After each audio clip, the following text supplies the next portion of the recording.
입니다. 예레미야 40장 7절. 들에 있는 모든 지휘관과 그 부하들이 바벨론 왕이 아이감의 아들 그다랴에게 그 땅을 맡기고 남녀와 유아와 바벨론으로 잡혀가지 아니한 빈민을 그에게 위임하였다 함을 듣고 그들 곧 느다야의 아들 이스마엘과 가레아의 두 아들 요하난과 요나단과 다누에스의 아들 스라야와 느도밧 사람 에베의 아들들과 마아갈 사람의 아들 여호사냐와 그의 아들들이 미스바로 가서 그다랴에게 이르니 사반의 손자 아이감의 아들 그다랴가 그들과 그들의 사람들에게 맹세하며 이르되 너희는 갈대아 사람을 섬기기를 두려워하지 말고 이 땅에 살면서 바벨론의 왕을 섬기라. 그리하면 너희에게 유익하리라. 보라, 나는 미스바에 살면서 우리에게로 오는 갈대아 사람을 섬기리니 너희는 포도주와 여름 과일과 기름을 모아 그릇에 저장하고 너희가 얻은 성읍들에 살라 하니라. 모압과 암몬 자손 중과 에돔과 모든 지방에 있는 유다 사람도 바벨론의 왕이 유다에 사람을 남겨둔 것과 사반의 손자 아이감의 아들 그다랴를 그들을 위하여 세웠담을 듣고 그 모든 유다 사람이 쫓겨났던 각처에서 돌아와 유다 땅 미스바에 사는 그다랴에게 이르러 포도주와 여름 과일을 심히 많이 모으니라. 아멘. 예레미야 후반부 설교 6번째 시간입니다. 우리가 두 가지를 항상 보고 시작했습니다. 예레미야가 사역했던 시대적 배경은 요시야 13년부터 예루살렘이 멸망할 때까지 40년간이었고요. 우리 지난 시간에 유다가 멸망하는 예루살렘의 멸망에 대한 말씀을 묵상했었습니다. 예레미야서의 구조는 딱 이렇게 나눌 수는 없지만 대체적으로 7가지로 나눌 수 있습니다. 지금 이제 우리는 새벽에는 이방 백성들의 심판하는 내용을 보고 있습니다. 이번 주 여러분 말씀 묵상이 48구장까지 갈 겁니다. 이제 예레미야가 거의 마무리되고 있습니다. 오늘 본문은 5번째인 예레미야 순환기에 들어있는 내용 중에 멸망 이후의 말씀을 보도록 하겠습니다. 이스라엘이 멸망했다는 것 충격적이죠. 하나님의 능력이 부족해서 망한 게 아닐 거잖아요. 하나님께서 하나님의 백성들을 멸망하도록 하신 이유가 뭘까? 이스라엘 백성들이 하나님의 말씀을 못 들었는가? 그렇지 않습니다. 예레미야서에 보면 7장 13절 아침부터 부지런히 하나님은 새벽부터 부지런히 말씀하셨어요. 그리고 25장 4절 똑같은 말씀이 예레미야서에 7번이나 나와요. 계속 반복되는 말씀, 하나님께서는 하나님의 종 선지자들을 부지런히 끊임없이 그들에게 보내셨다. 그러나 너희가 귀 기울여 듣지 않았고 내 종 선지자들을 통해서 끊임없이 너희에게 내 말씀 회개하고 돌아오라는 말씀을 전했지만 너희가 순종하지 않았다. 이 말씀이 계속 반복되고 있어요. 그러니까 이스라엘 백성들이 멸망할 때 하나님의 말씀이 부족해서 망한 게 아니에요. 하나님은 끊임없이 새벽부터 부지런히 하나님의 말씀을 전하셨어요. 그런데 그들이 하나님의 말씀을 듣지 않았어요. 우리가 망한다면 한국교회 성도들이 하나님의 말씀을 듣지 못해서 망한 것일까? 그렇지 않아요. 많은 설교들을 듣잖아요. 이스라엘 백성들도 많은 선지자들의 메시지를 들었어요. 그런데 나라가 망했어요. 왜요? 하나님의 말씀을 분별할 수 있는 분별력이 없었어요. 어떤 선지자가 진짜 하나님의 말씀을 전하는 참 선지자인지 거짓 선지자와 참 선지자를 분별할 수 있는 분별력이 없었어요. 그래서 거짓 선지자들의 말씀을 옳은 하나님의 말씀으로 믿고 따르다가 망한 거예요. 그래서 우리 신앙생활에 정말 중요한 것이 하나님의 말씀인 성경을 바르게 해석하는 것 같아요. 하나님의 말씀인 성경을 바르게 해석하지 못하면 유다와 예루살렘 백성들처럼 그게 하나님의 말씀인 줄 알고 따라가다가 망하는 거죠. 지금 우리나라에 이단들이 얼마나 많아요? 주중에 한 집사님이 일간지에 난 전면지에 나 있는데 올 한 해 수도권에서만 신천지 개종하고 또 교육을 받아서 수료한 사람이 6천 명이래요. 매년 2만 명씩 늘어나고 있대요. 거기 대부분 교회 다녔던 사람들이에요. 왜요? 하나님의 말씀인 성경을 바르게 해석할 수 있는 능력이 없기 때문이죠. 그래서 신앙생활에 있어서 가장 중요한 것이 성경을 바르게 해석할 수 있는, 말씀을 바르게 볼 수 있는 안목이죠. 이스라엘 백성들은 하나님께서 끊임없이 선지자들을 보내셨어요. 부지런히 새벽부터 말씀을 전하셨어요. 안 들었어요. 그런데 사실 그들이 안 들은 게 아니에요. 거짓 선지자들을 따랐어요. 하나님의 말씀은 듣지 않았지만 하나님께서 보내시지 않은 거짓 선지자들의 메시지는 열심히 따르고 순종했죠. 그러다가 나라가 망한 거잖아요. 그래서 여러분, 열심히 신앙생활하는 것보다 더 중요한 것은 성경을 바르게 해석하면서 신앙생활하는 거예요. 바르게 신앙생활하는 거예요. 어느 나라 못지않게 우리 한국교회 성도님들은 착하고 열심히 있고 부지런하고 순종적이에요. 그런데 바른 성경 해석과 바른 하나님의 말씀을 순종하는 것이 우리에게 유익하겠죠. 사도 바울이 로마서에서 유대인들에 대해서 말할 때 하나님께 열심히 있지만 올바른 지식을 따르지 않은 열심이었다고 탄식하듯, 우리가 그렇지 않은가? 하나님께 대해서 열심은 있는데 올바른 지식을 따르지 못한 열심은 아닐까? 항상 우리가 우리 자신에 대해서 생각해 봐야 돼요. 이스라엘 백성들이 망했어요. 하나님의 말씀을 듣고도 망했어요. 이 시간 우리에게 하나님께서 우리 각자에게 주시는 하나님의 음성이 뭘까? 교회에 나와서 예배드리고 설교 들은 것이 중요한 게 아니라 그 설교의 내용이 무엇인가?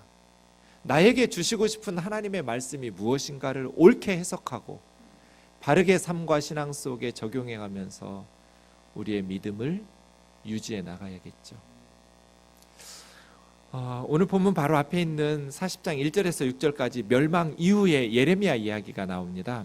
바벨론 사령관 느부사라단이 예레미야에게 풀어주면서 제안을 합니다. 그게 2절인데요. 예레미야야, 나랑 함께 바벨론으로 가자. 예. 너에게 말씀 주셔서 선언했던 하나님 말씀 그대로 되지 않았냐? 하나님께서 너희 이스라엘 백성들 이 성 예루살렘에 대해서 재난을 예언하시고 선포하시더니 그대로 됐다. 왜? 너희 이스라엘 사람들이 하나님께 범죄했기 때문에, 하나님의 목소리에 청종하지 않았기 때문에 말씀하신 대로 행하신 것 아니냐. 참 아픈 말이죠. 어떻게 이방인에게 이런 말을 들어요? 예레미야 선지자는 눈이 상할 만큼 울어가면서 백성들에게 하나님의 말씀을 전했어요. 눈물의 선지자라고 불러요. 그렇게 가슴을 탄식하면서 울면서 하나님 앞에 기도하고 몸부림치고 하나님의 말씀을 전했지만 들으려고 하지 않았어요. 그리고 하나님 말씀하신 대로 망했어요. 그랬더니 느부사라단이라는 바벨론 사령관이 예레미야 선지자 2절에 말하는 거예요. 니네 하나님 말씀하시더니 그대로 됐구나. 니들이 여호와께 범죄했기 때문에 나랑 함께 가자 바벨론으로. 내가 예레미야 너의 노후를 책임지겠다고. 예레미야는 느부사라단 따라가서 바벨론으로 갔다면 편안한 노후를 살 수 있었겠죠. 근데 느부사라단이 바벨론으로 함께 가는 것을 내키지 않으면 네가 원하는 곳을 말하라고, 어디로 가든지 내가 안전하게 살 수 있도록 도와주겠다. 그러면서 5절에 미스바에 아이감의 아들 그달랴 총독에게로 가든지, 그러면서 양식과 선물들을 주어서 이제 예레미야는 바벨론에 가서 편안한 노후를 원치 않았어요. 나라가 망하고 1년 6개월 동안 점령당해서 폐허가 됐거든요. 그런 내 백성들과 함께 약속의 땅에 머물러 살다가 고생하다 죽겠다고 선택한 거죠. 그래서 그달랴에게 미스바로 가지요. 그래서 총독 그달랴 옆에는 예레미야 선지자라는 탁월한 하나님의 말씀을 전하는 주의 종이 있었어요. 그리고 오늘 본문 7절에 보시면 이 그달랴에게로 들에 있었던 그 사람들이 다시 돌아왔어요. 그들 중에는 군대 장교들이 있었어요. 바벨론과 전쟁했겠죠? 전쟁하면서 목숨 싸우다가 대부분 죽임을 당했거나 살아남았으면 포로로 끌려갔거나 이런 와중에 들판으로 피해서 살아남은 장교들이에요. 그 들판으로 피해서 살아남았던 군 지휘관 장교들이 총독 그달랴에게로 돌아온 거예요. 소식을 듣고 미스바로 모였어요. 8절에 보면 그 사람들의 명단이 나오는데요. 이스마엘이라는 사람, 다윗 왕의 후손이었어요. 왕손에서부터 이 가레야의 두 아들 요하난 또 요나단, 그 중에 요하난이라는 사람이 또 리더 역할을 해요. 또 여러 리더들이 함께 미스바의 총독 그달랴에게로 함께 모였어요. 그 군 지휘관들이 왔을 때 두려움이 있겠죠. 혹시 총독 그달랴가 우리를 죽이지 않을까? 왜요? 그달랴는 바벨론이 세운 총독이잖아요. 바벨론의 입장에서 보면 바벨론과 1년 반 동안 전쟁하면서 싸웠던 군대 장교들은 제거 대상 1호죠. 그런데 9절에 보면 그달랴 총독이 그들에게 맹세를 해요. 뭐라고 맹세하냐면 두려워하지 말고 이 땅에서 함께 살자. 나랑 함께 바벨론 사람들 섬기면서 이 백성들을 돌보면서 다시 망한 나라를 다시 회복시키고 세우자는 거예요. 내가 너희를 죽이지도 않을 것이고 바벨론에 넘기지도 않을 거라고 내가 맹세한다. 나와 함께 여기서 두려워하지 말고 함께 살자. 그에 대해서 9절에 보면 이 그달랴에 대해서 사반의 손자 아이감의 아들이라고 써졌어요. 사반. 이 사람은 요시야 종교개혁의 핵심 멤버예요. 거의 오른팔이에요. 요시야 왕이 이스라엘 땅의 우상들을 제거하고 하나님의 말씀으로 영적인 개혁과 회복을 일으키는 일에 핵심적인 역할을 했던 사람이 사반이었어요. 그의 손자예요. 그리고 아이감은 예레미야 선지자를 돕고 보호했던 그런 가문이에요. 사반의 손자 아이감의 아들 그달랴. 이 사람들은 예레미야를 통해서 주셨던 하나님의 말씀을 귀담아 듣고 하나님을 위해서 하나님의 말씀대로 나라를 회복시키기 위해서 몸부림치는 그런 가문의 사람이었어요. 그래서예요. 10절에 보면 그달랴가 말해요. 나는 이 미스바에서 바벨론에서 오는 사람들을 내가 대접할 거다. 바벨론 사람들은 내가 감당해 낼 테니까 너희들은 성읍으로 흩어져서 백성들과 함께 여름 과일과 기름을 모아서 저장하면서 무너져버린 백성들의 삶을 회복시켜 달라는 거예요. 내가 너희를 죽이지도 않을 것이고 너희에게 보복하지도 않을 것이고 너희를 바벨론의 포로로 넘기지도 않을 거야. 바벨론 사람들은 내가 책임질 테니까 너희들은 유다 성읍에 흩어져서 이 불쌍한 백성들을 회복시키라는 거예요. 11절이요. 모압, 암몬, 에돔 주변의 모든 다른 나라로 흩어진 유다 사람들이 이 그달랴가 미스바에서 총독으로 세워졌다라는 소리를 듣고 미스바로 다 모여들었어요. 왜 이 사람들이 외국으로 흩어졌겠어요? 괜찮아요. 네. 놔두세요. 네. 우리 훌륭한 권사님이. 이 사람들이 왜 외국으로 흩어졌겠어요? 예루살렘과 유다 땅에서 살기가 힘들어서 갔겠죠. 그 사람들이 그달랴가 미스바에서 총독으로 세워졌어? 사반의 손자야? 그 말씀으로 요시야와 함께 나라를 개혁시켰던, 다시 이스라엘을 다윗 닮았던 왕이라고 칭찬받던 요시야로 만들었던 그 요시야의 측근이었던 오른팔 역할을 했던 그 사반의 손자야. 그리고 아히감의 아들이야. 그 아히감의 아들들이 하나님의 참 선지자들을 계속 보호하거든요. 아히감의 아들이 아니었으면 예레미야는 벌써 죽었을 거예요. 그런 아히감의 아들 그다랴가 총독이 되었다는 소식을 듣고 짐 싸서 모여든 거예요. 그래서 12절에 보시면 모든 유다 사람들이 쫓겨났던 각 처에서 미스바로 돌아왔어요. 그다랴에 이르고 모르니 포도주와 여름 과일을 심히 많이 모았어요. 이렇게 지금 나라가 망했어요. 나라가 망해서 왕이 두 눈이 뽑히고 사슬에 묶여서 바벨론에 끌려갔어요. 왕자들 아버지 보는 왕 앞에서 다 살해당하고 고위 고관들, 고위 관료들 다 살해당했어요. 네. 네.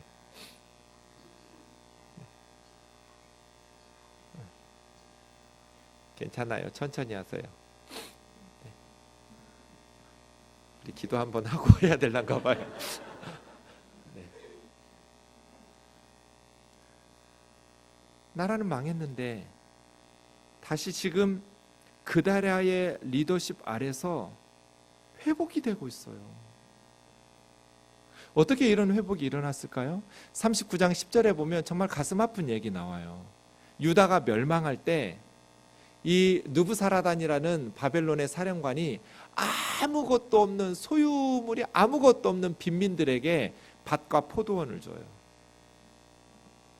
그러니까 그동안 이스라엘 백성들이 통치하던 때에는 도저히 살 수 없는 가난한 빈민들, 그 빈민들이 나라가 망하고 나니까 포도원과 밭을 소유하게 됐어요. 그리고 총독 그다랴는 그 가난한 백성들을 불러 모아서 다시 회복하기 시작해요. 와, 하나님께서 꿈꾸시던 세상이 이거거든요. 하나님께서 이스라엘에게 원하신 모습이 이거예요. 가난한 백성들이 그 땅의 백성들의 돌봄을 받아서 삶이 회복되는 것. 하나님은 이스라엘에 왕을 주시기를 원치 않으셨어요. 사무엘 선지자에게 백성들이 우리에게도 다른 나라처럼 왕을 달라고 요청했을 때 하나님께서 싫어하셨어요. 너희에게 다른 나라처럼 왕을 주면 그 왕이 너희 자녀들을 노예로 삼을 것이다. 이스라엘은 평등한 형제 자매이면 된다. 이스라엘의 왕은 하나님 나 여호와 하나면 된다. 이스라엘의 왕인 내 아래서 너희는 말씀에 순종하면서 살면 된다. 굳이 왕이 필요 없다. 끊임없이 이스라엘 백성들은 하나님에게 그렇지 않다고 우리도 다른 나라처럼 왕이 있어야겠다고 사무엘 선지자에게 요구했어요. 왕이 생기면 너희는 계급적 질서가 형성된다. 너희는 왕의 노예가 된다. 왕은요 아무리 착해도 깡패예요. 조폭의 보스가 착해봐야 깡패죠. 보스가 착해봐야 조폭인데요. 왕은 착해봐야 깡패예요. 담임 목사는 착해봐야 깡패예요. 없는 게 좋아요.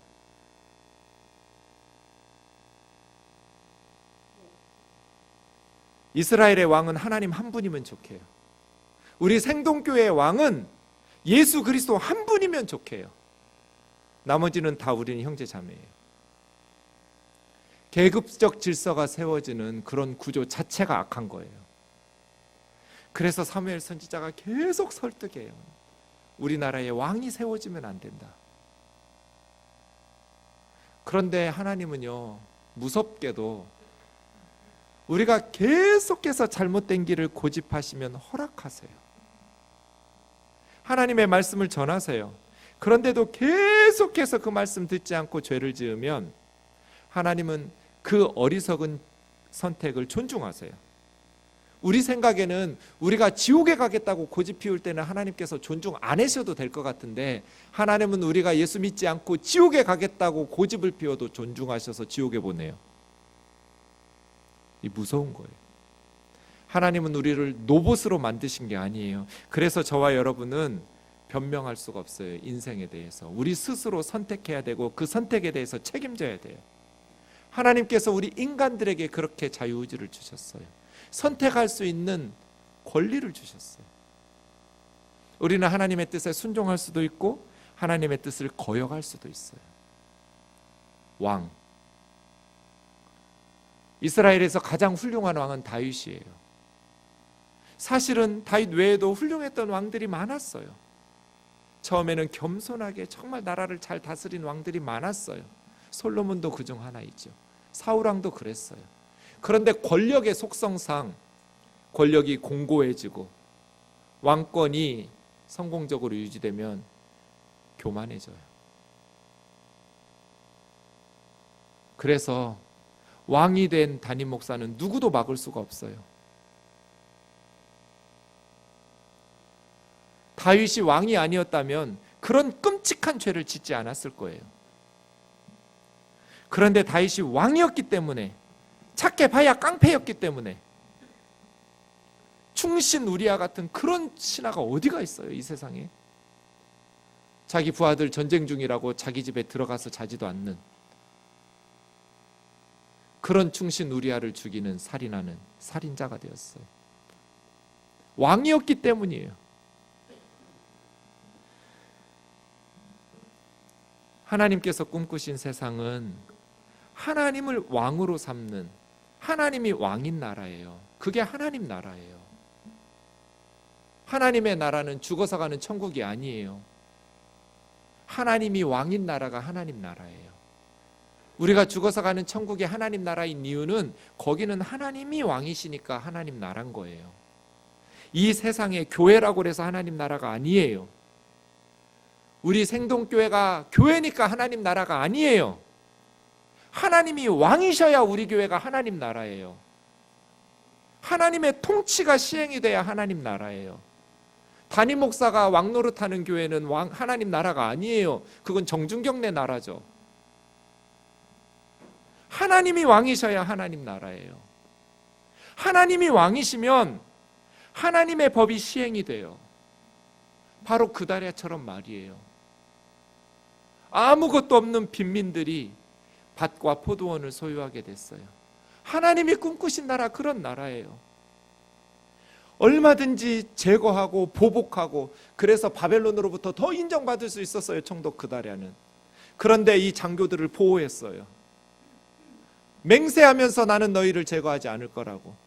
우리 함께 무너진 나라를 다시 회복시키고, 이 불쌍한 나라들, 우리나라 왕들이 돌봐주지 않아서 외국으로 쫓겨났던 사람들, 우리나라 지도자들이 돌봐주지 않아서 암몬으로, 모압으로, 에돔으로 달아났던 그 불쌍한 백성들, 희망을 가지고 찾아왔는데 이 백성들의 삶을 다시 회복시키면서 선지자들을 통해서 말씀하신 하나님의 회복의 때 반드시 열방에 흩어졌던 나라들을 다시 돌아오게 하실 테니까 우리가 이 땅을 준비하면서 회복시켜 놓고 열방에서 돌아올 그들을 기다리자.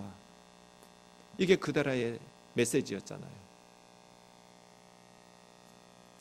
저는 이 말씀 보면서 사무엘상 22장 다윗 같았어요. 그다랴가 다윗이 사울 왕에게 억울하게 쫓겨났을 때, 요나단이라는 사울의 아들과 헤어진 직후의 메시지거든요. 아둘람이라는 굴로 도망갔어요. 왕이 죽이려고 하니까. 백성들이 사울은 천천히요 다윗은 만만이라고 노래를 불렀어요. 그런 노래를 왜 불러요? 그냥 다윗은 훌륭하다 그러면 되지. 사울은 천천히요 다윗은 만만이요. 사울은 천천을 쓰러뜨리는 영웅이라면 다윗은 만만을 쓰러뜨리는 영웅이라고 노래한 거잖아요. 그거 듣고 기분 좋을 왕이 어디가 있어요? 그냥 정준경 목사 좋다 이렇게 말하지, 김정배 목사님 좋았는데 정준경 목사님 더 좋다 이렇게 할 필요는, 말하자면 그렇다는 거예요. 여러분 그런 사람 하나도 없어요. 좀 그래 보라는 것도 아니에요. 굳이 비교할 필요 없잖아요. 사울 좋다, 다윗도 좋다 그러면 되지. 사울은 천천히고 다윗은 만만이라, 꼭 여자들이 문제거든요.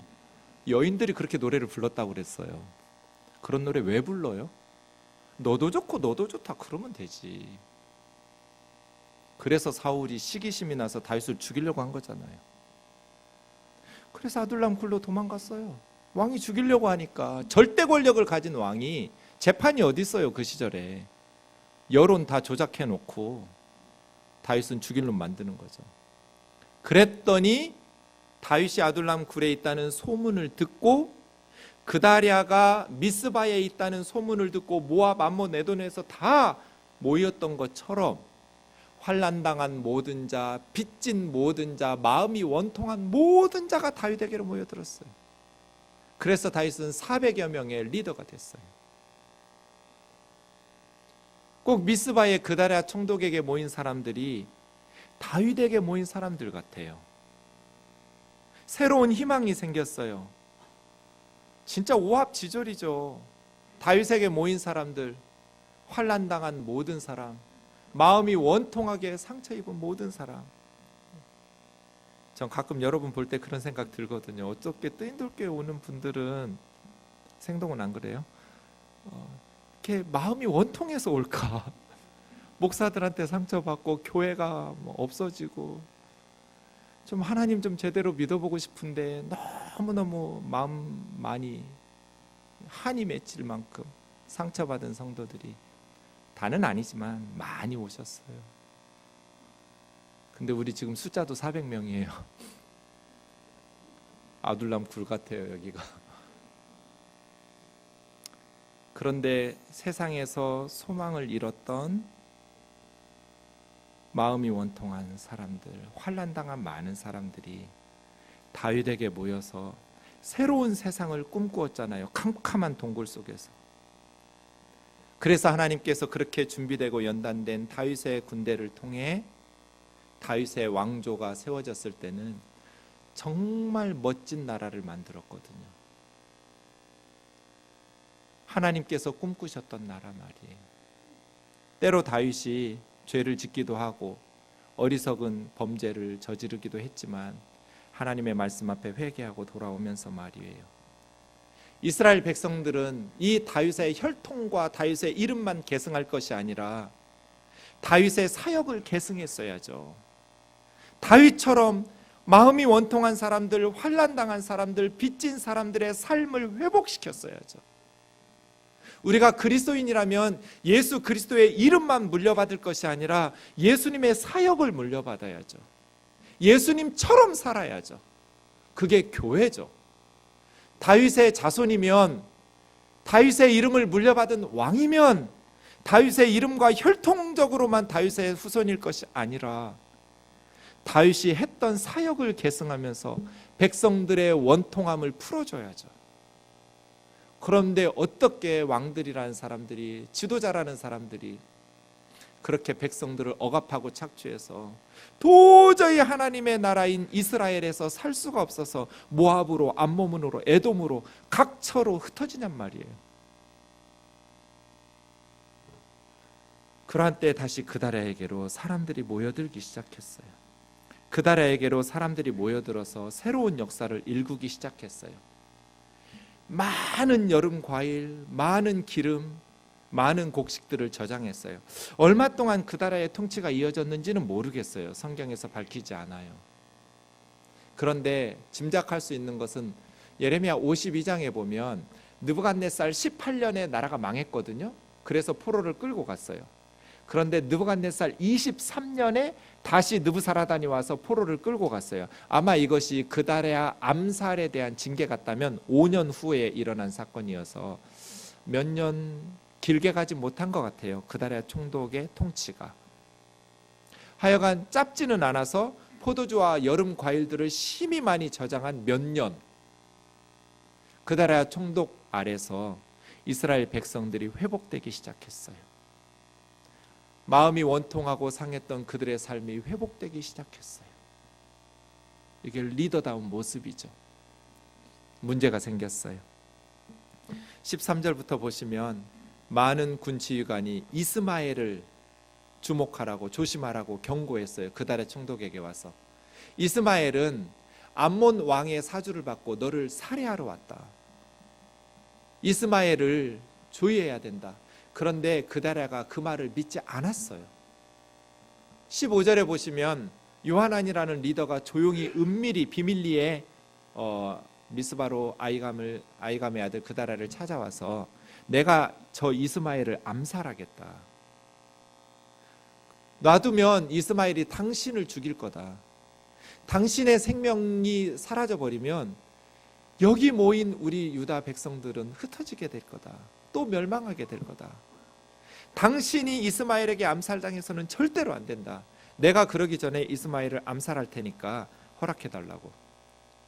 그때 이 그달랴가 허락을 안 해요. 행하지 말라고. 네 말은 거짓말이라고.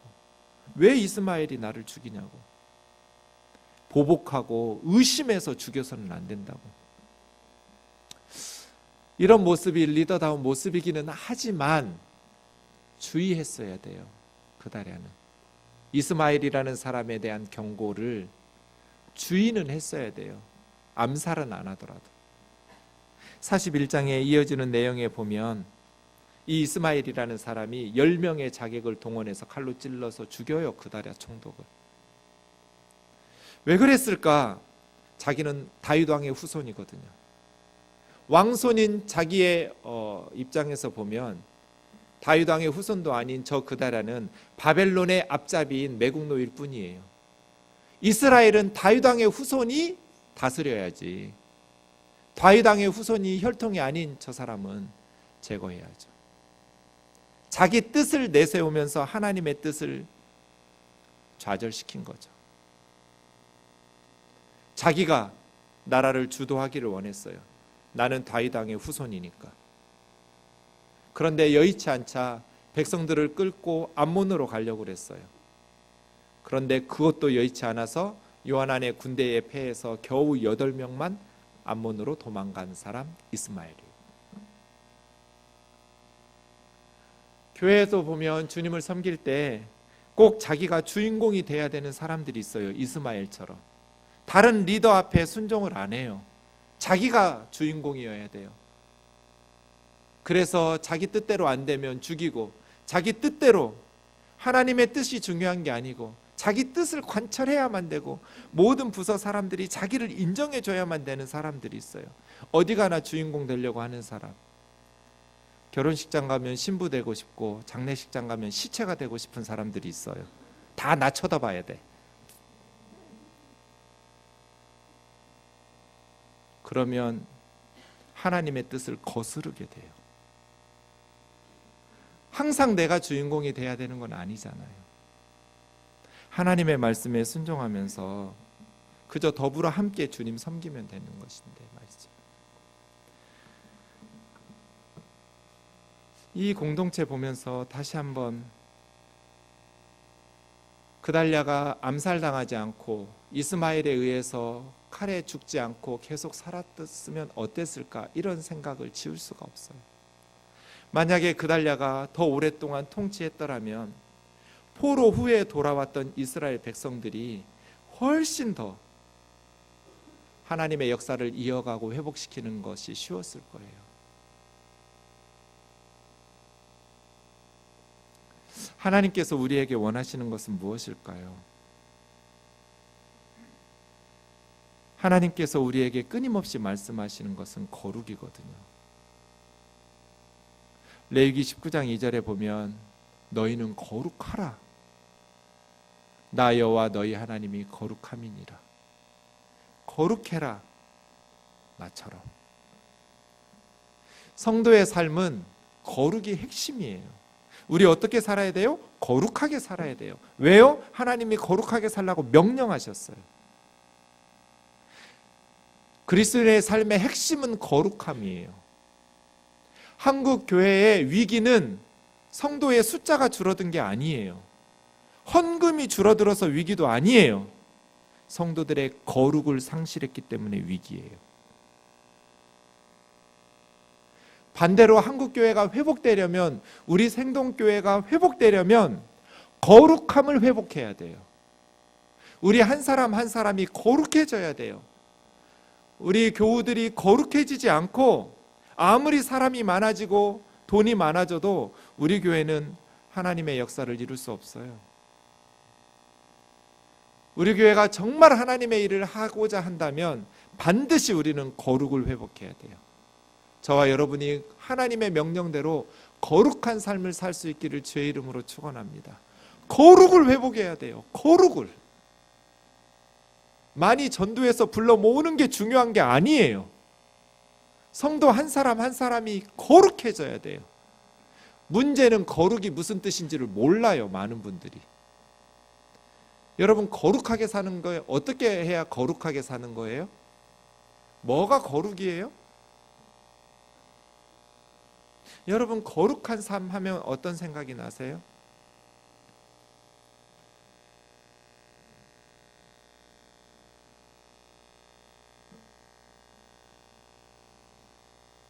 저희 신학교 다닐 때 어떤 전도사님이 매일 양복 입고 넥타이 메고 오는 학생이 있었어요.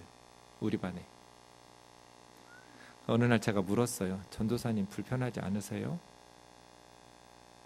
왜 맨날 양복을 입고 학교로 오냐고. 편하게 입고 오시지. 뭐라 대답하셨겠어요? 주의 종이 거룩해야지. 아니, 학생이 양복 입고 학교 가는 거하고 거룩한 거하고 무슨 상관이 있을까요? 한마디 더 했다가 정전도사 앞으로 목회를 어떻게 할지 내가 걱정이다, 걱정이야. 어디서 어떻게 목회하고 계신지 모르겠어요. 그 거룩하신 전도사님. 거룩이 뭐예요? 목소리 굵어져서 이렇게 낮게 깔면 거룩이에요? 거룩. 할렐루야. 거룩이 뭐예요? 사전 찾아봤더니 저렇게 돼 있어요. 뜻이 매우 높고 위대하다. 뜻이 매우 높고 위대하다. 그럼 그렇게 살아요? 거룩함이라는 카도시라는 말은 구별됐다는 뜻이에요. 구별돼. 하나님은 신들 중에 한 분이 아니에요. 구별된 분이에요. 하나님은 하나님이시죠.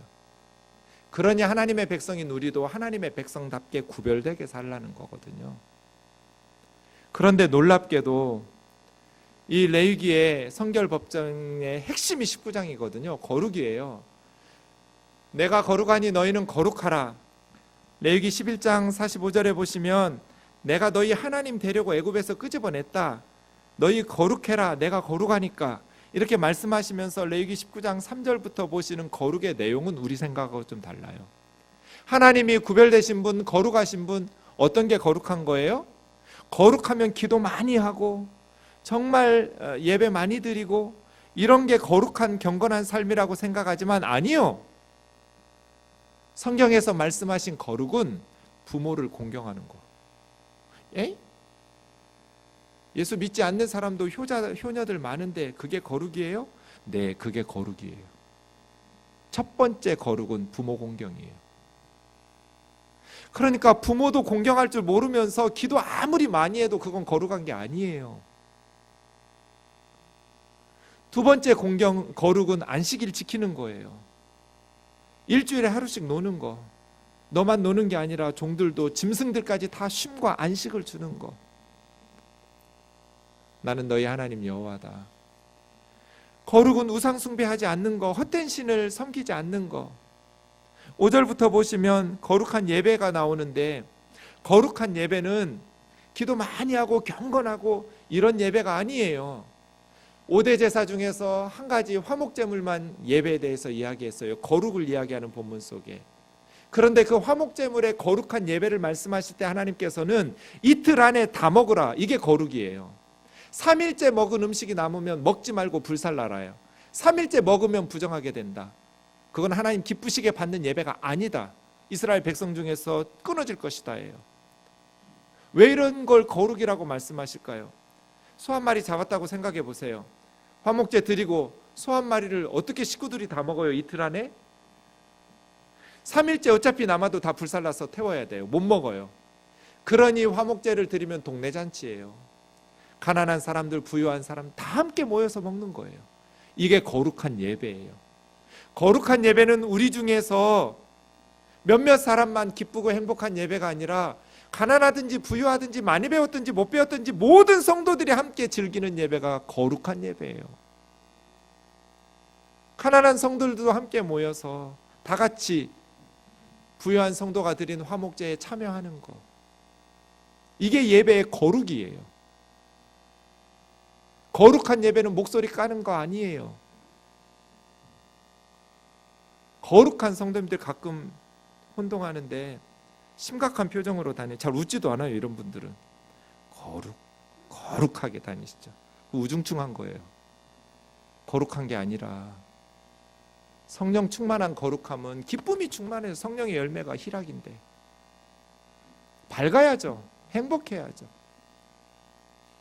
거룩은 다 함께 화목제물을 먹는 게 거룩한 예배예요. 9절, 거룩은 뭐예요? 밭 모퉁이를 남겨두는 게 거룩이에요. 내가 고생했어요. 우리 밭이에요. 내가 고생해서 내가 수고했지만 밭 모퉁이를 가난한 사람들을 위해서 남겨두는 것, 그게 거룩이에요.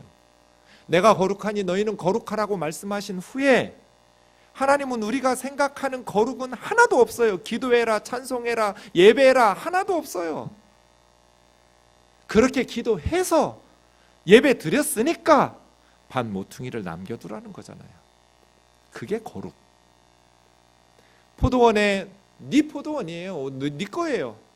네가 수고해서 고생했지만 너희 마을의 가난한 사람들, 고아들, 과부들, 외국인 노동자들, 거류민들을 위해서 포도송이 다 따지 말라는 거예요. 이게 거룩이에요. 꼭 10분의 1을 따라 100분의 1을 따라 없어요. 그냥 네 믿음의 분량대로 가정의 형편 상황에 따라서 남기면 돼요. 밥 모퉁이를 얼마만큼 할까? 그건 여러분 각자 알아서 하면 돼요. 이게 거룩이에요. 세상에 출근하지 않고 교회 나와서 예배드리는 것 거룩이 아니고요. 늦잠 자지 않고 새벽에 나와서 기도하는 것 거룩이 아니고요. 그렇게 기도해서 밭 모퉁이를 남겨두는 것, 그렇게 예배 드려서 포도송이를 다 따지 않는 것, 이게 하나님의 통치예요. 그리스도인의 삶은 거룩하신 하나님을 닮아가는 삶이잖아요. 그 다음이요, 도둑질하지 말고, 속이지 말고, 거짓말하지 말고, 거짓맹세하지 말고, 품꾼의 싹을 밤새도록 가지고 있지 말고 바로바로 제깍제깍 주고, 돈이 없으면 월급 못 주지만 가지고 있는데 왜 가지고 있어요? 밤새도록? 그 품꾼을 지배하려는 거잖아요. 약속한 임금을 주라는 거예요. 이런 게 거룩이에요.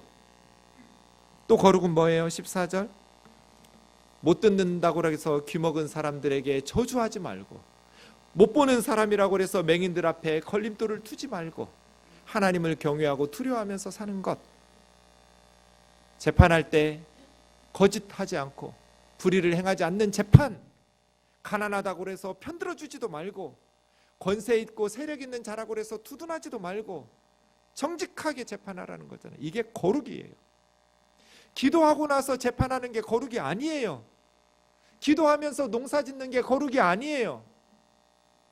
거룩한 농부는 밭 모퉁이를 남겨두는 것이고, 거룩한 판사는 공정하게 재판하는 것이고, 거룩한 기업인은 임금을 바로바로 주는 거예요. 이게 거룩이에요. 그 다음 거룩은 뭐예요? 여러분 같이 읽어야 될 9절이 16절에 나왔나요? 시작. 너는 내 백성 중에 돌아다니며 사람을 비방하지 말며 내 이웃의 피를 흘려 이익을 도모하지 말라. 나는 여호와니. 거룩은 돌아다니면서 뒷담화하지 않는 거예요. 권사님들이 그렇게 열심히 기도하는데 왜 돌아다니면서 그렇게 뒷담화를 해요? 거룩하지 못해서죠. 백성 중에 돌아다니면서 사람을 비방하지 말라. 그게 거룩이에요. 하나님은 절대 그런 짓을 안 하셔요. 나처럼 너희도 거룩하라는 거잖아요. 그렇죠? 생동의 권사님들이 그런다는 건 아니고요. 근데 아마 여러분도 그러겠죠? 저 설교 목사님이 나 들으라고 하는, 그럼 여러분 들으라고 설교하지 누구 들으라고 설교하겠어요? 그러나 구체적으로 누군지는 저는 몰라요. 권사님이면 권사님답게 입이 무거워야죠. 그렇게 돌아다니면서 비판하고 정죄하면 어떻게 해요? 어떻게 하라는 거예요? 17절처럼 하라는 거예요. 마음으로 형제를 미워하지 말고 이웃을 반드시 견책해요. 당사자에게 말하는 거잖아요. 그 사람 없을 때 뒤에서 험담하지 말고 본인에게 말해라. 그러면 그 사람의 죄에 대해서 너는 책임이 없을 거다. 본인에게는 말하지 못하고 용기 없으니까 그 사람 없는 뒤에서만 계속 떠들고 다니면, 사람은요 비난을 받고 그렇게 저주를 받으면 힘이 빠져요. 무기력해져요. 저도 가끔 경험하죠. 억울한 소리를 들으면 무기력해져요. 제가 의욕이 안 생겨요. 돌아다니면서 비방하고 옳지도 않은 말들을 가지고 퍼뜨리고 그 사람은 죽이는 거예요. 당사자에게 말해라. 거룩의 결론이 18절 같아요. 같이요. 시작. 원수를 갚지 말며 동포를 원망하지 말며 내 이웃 사랑하기를 내 자신과 같이 사랑하라. 나는 여호와니라. 이게 거룩이에요. 이웃을 내 몸처럼 사랑하는 거. 부모 공경에서부터 이웃을 내 몸처럼 사랑하는 거. 이것이 성결 법전이라고 하는 레위기 17장에서 26장, 그 중에 핵심인 19장, 거룩의 핵심이에요. 거룩은 기도 많이 하는 게 아니에요. 헌금 많이 하는 것도 아니에요. 예배 많이 드리는 게 거룩이 아니에요. 거룩은 하나님을 닮아가는 게 거룩이에요. 하나님을 닮아가는 게 거룩이라면 하나님은 우리를 사랑하셔서 그의 아들을 십자가에 내어 주신 만큼 사랑하시거든요. 그러니 거룩의 결론은 이웃을 내 몸처럼 사랑해라. 우리는 거룩하게 살도록 부르심 받았어요. 하나님의 백성들은 하나님이 주신 규례에 따라서 순종하여 삶으로써 세상 가운데 하나님의 거룩하심을 드러내도록 부르심 받았어요. 우리 사는 모습을 보고 안 믿는 사람들이 참 좋다. 우리 삶의 모습을 보고 믿지 않는 우리 가족들, 친척들, 친구들이 참 다르다. 구별됐구나. 뭔가 달라. 예수 믿어서 그런가 보구나. 이게 거룩이에요. 믿으나 안 믿으나 똑같으면 뭐하러 믿어요? 거룩을 상실하니까 하나님의 백성들이 교회 와서만 거룩한 척하고 교회에서만 거룩을 떠들지 삶 속에서는 전혀 하나님 닮아가려는 거룩함이 없으니 어떻게 한국교회가 회복되겠어요? 그다리아처럼 말이에요. 다윗처럼 말이에요. 마음이 원통한 사람들, 빚진 사람들, 환난을 만난 모든 사람들이 함께 모여서 땅을 주고 밭을 주고 포도원을 주고 집을 지어주고 삶의 터전을 마련해주고 보복당할까 봐 두려워하는 장교들이 오니까 보복하지 않고 바벨론 군대에 넘기지 않고 맹세해가면서 같이 나라 일으켜 세우자. 그 사랑이 너무 지극해가지고 자기를 암살하는 이스마엘까지 품으려고 했던 그달랴 말이에요. 이 그달랴와 같은 총독 밑에서 그 백성들이 좀 더 회복되었으면 얼마나 좋았을까. 저는 기업을 운영하는 교우들에게 가끔 물어요. 집사님 사명이 뭐냐고. 식당을 운영하든지 작든지 크든지 기업체를 운영하는 성도들의 사명이 뭐예요? 사업 열심히 해서 11조 많이 하는 거, 헌금 많이 하는 거, 그건 여러분의 사명이 아니에요. 교회는 제가 알아서 할 테니까 여러분 일 알아서 잘 하세요. 기업을 운영하는 성도들의 사명은 함께 일하는 직원들에게 월급 많이 주는 거예요. 우리 회사에서 일하는 직원들이 좋은 회사 갈수록 더 좋은 직원 복지와 많은 월급을 줄 수 있는 회사로 키워내는 거. 교회다가 헌금 많이 하려 하지 말고, 여러분 회사에서 일하는 사람들 앞에서, 여러분 생동교회 다니는 거 다 알고 있는 직원들 앞에서 거룩하게 살란 말이에요. 거룩하게, 하나님처럼 밭 모퉁이를 남겨놓고 포도원에 포도송이를 남겨두면서 기업을 운영하란 말이에요. 남강 이승훈 선생님이 부모가 어려서 일찍 돌아가셨어요. 그래서 유기공장에 사환으로 취직해서 봤더니 그 노동자들이 새카만 옷을 입고 그 먼지 구덩이에서 얼마나 그때 힘들었겠어요.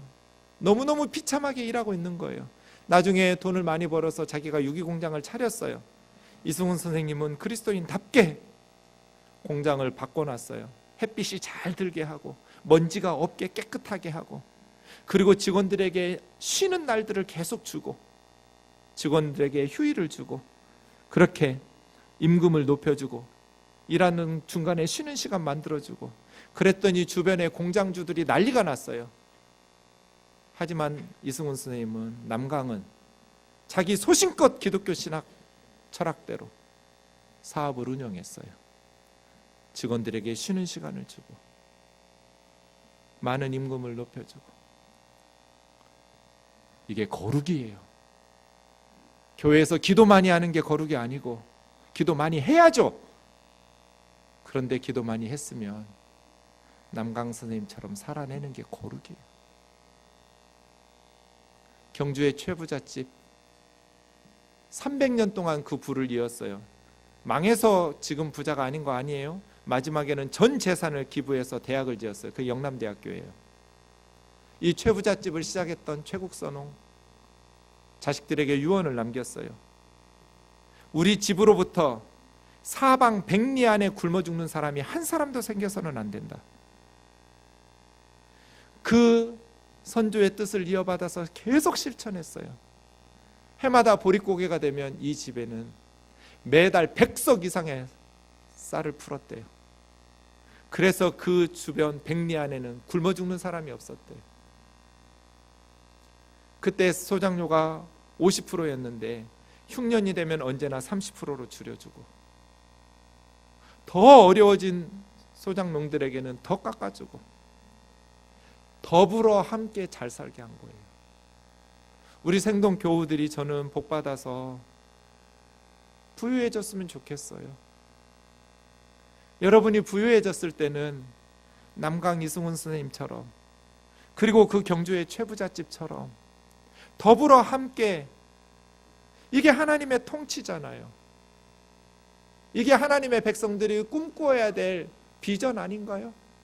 우리 생동교회가 추구해야 될 공동체 아닌가요? 같이 기도하겠습니다. 찬송하고